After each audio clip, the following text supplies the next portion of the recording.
much for being here. I am so excited about today's card. It's a shaker card that looks like a gumball machine, and it actually has little tiny pieces of bubble gum in it. Let's get started. So here are the products we're going to be using today, and I have to say, I think Stampin' Up! Read my mind when they developed these. Like, read my mind in advance, because I keep seeing this mini bubble gum at the checkout when I check out from Dollar General occasionally. Every time I'm there, I see it, and I think, oh, that would make such a fun project. And I wanted to make a shaker card with it. Well, Stampin' Up! Was ready for me with this Gumball greeting set. So let me show you what I've done so far. I've prepared some of this card. So what I have is our card base, and I've already put a couple of pieces of paper on the front and die cut the Gumball machine globe part out through it. So I have my 5.5 by 8.5 card base. I attached the designer paper on the front. It measures 4 1/8 by 5 3/8. This came from the Pattern Party paper pack, which is a Hostess exclusive. You can get free with any $150 order. You can use your Hostess credit towards that. I love this paper. I put a piece of vellum on the front that measures 3 1/4 by 5. And then I die cut out that piece right there. Now, to get the placement for where to die cut that out, I lined it up with these other pieces that I have already prepared. So let's bring them in. I have the base of the Gumball machine. There are so many pieces and parts with this. I love it. You can use some of them or all of them. You don't have to use all the detail if you want to. But this one, there is a solid piece on the background. There's an overlay piece in the Poppy Parade that I added. And then I added the silver accents on top. And then these pieces for the front. So I had lined these up to get my placement correct for where the globe will be. Now let's go ahead and start to assemble this and start to do the fun part. So you can make this a regular shaker card if you want with some window sheets, and it would be flat and easy to mail. I am going to use these shaker domes that pop up and give you more space to fill them with fun treats. So what I want to do is remove the adhesive. These actually have adhesive on the top and the bottom, but I only want to remove the paper backing piece from the top. And you'll see why in a little bit. So remove that. And then I want to get my placement right here. And once that's lined up in the center, I can go ahead and press that down. And it is going to stick right there to my card. Now, I don't want to seal my card closed. That's why I'm not removing that paper backing from the bottom side. Let's go ahead and decorate the front of the card, and you can see how it is going to look. And then we'll get into the pieces on the inside so that you can add the gum to it. And I developed kind of a special little thing because, you know, normally with shaker cards, you don't want any of those pieces to fall out. So you want them to be sealed up nice and tight. Well, if you're going to put candy and treats in them, you do want to be able to open them so that you can get your candy and treats out. So I'll show you the way I've come up with to be able to open it. Now, I didn't put any glue on top of this little flap. If you want to, you can kind of pop that out where the gum would come out. So we'll put this right here below the shaker dome. We'll put this piece up on top.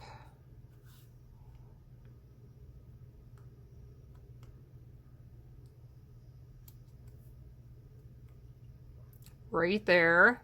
Always be careful with how much glue you use. I had a little bit ooze out there. And I just think this is so cute. I can't wait to see this all come together.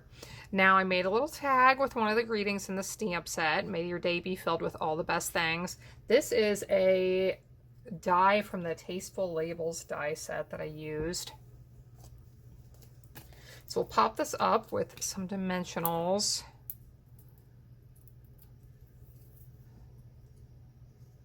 And add it over here on the side. Do you ever have things sticking to you because you have glue on your hands? Yep, me too, right now. Isn't that adorable? Okay, now let's make this 10 times better.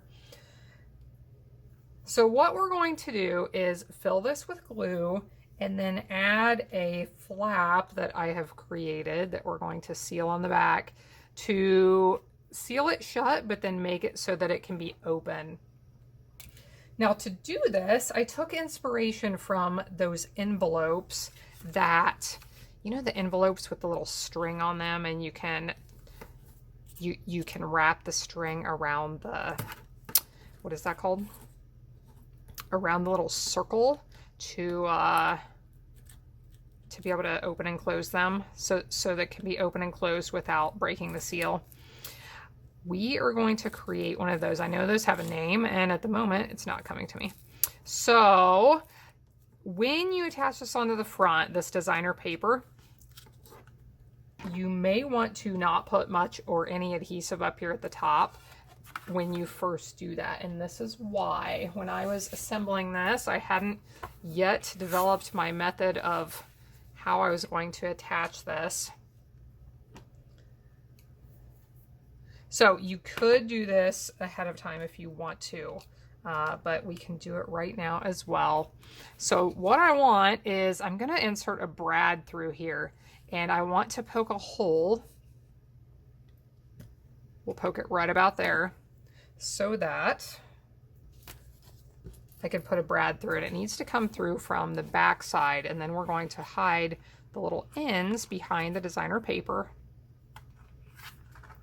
So we'll stick that through, make sure it's through all the way, and we want the ends to go up and down so that they don't show. Now we want to make sure this sticks down really well, so I will use some of my Seal Plus, which is the absolute best, and get that attached back down really well. Okay, so you can't even tell, even though I already have my adhesive on there. Now we have a brad back here on the back, which is what we're going to be able to wrap our string around.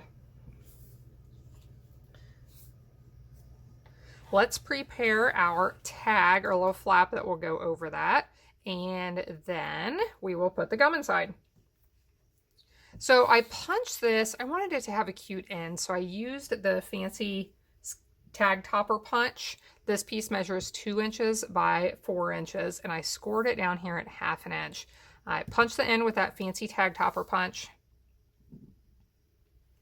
This is the part that maybe you can come up with a better way to do this, because I am just winging it.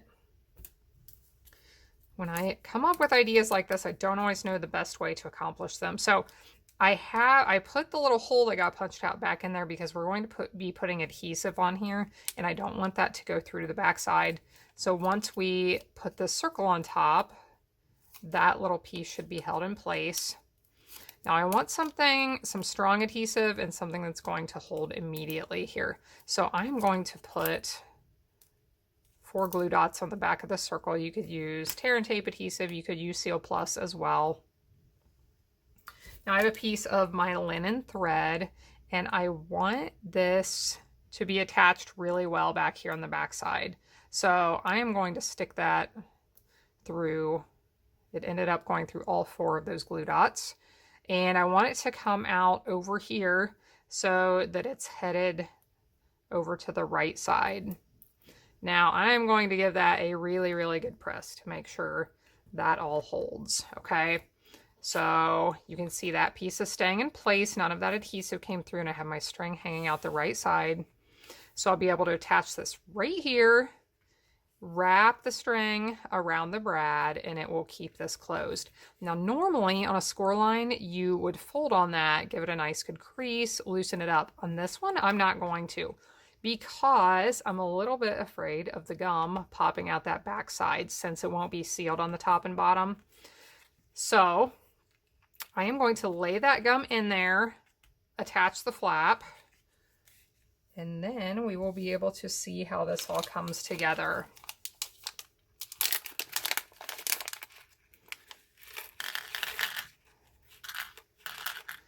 So we'll shake out some of that gum.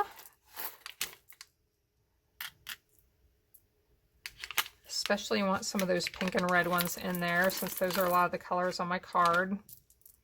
So we'll add a couple more of those. And looks like there's enough in this package to make probably at least 3 of these cards. Okay, now I'm going to remove my tear and tape adhesive that I put down here on that flap where I scored but did not fold it. And I want to keep this over as far towards the edge of the card as possible. That way my flap doesn't overlap the brad. So now we wrap this around several times. We will want to leave the end hanging out to make it obvious, hopefully, how to unwrap that. And we'll do the big reveal here in just a second. But here is the piece I made for the inside. Wishing you the sweetest day ever. And I did put a piece of that coordinating designer paper down there along the bottom. I always think that looks really nice on the inside of a card. So we'll attach that, and here is the big reveal. Isn't that adorable? I just love this. So thanks so much for watching along. These are brand new products from the Stampin' Up! New January through June mini catalog, and you can find links to them below in the video description. I hope you have a blessed day, and I hope you'll be back again next time when I'll be here helping you to hand make with love.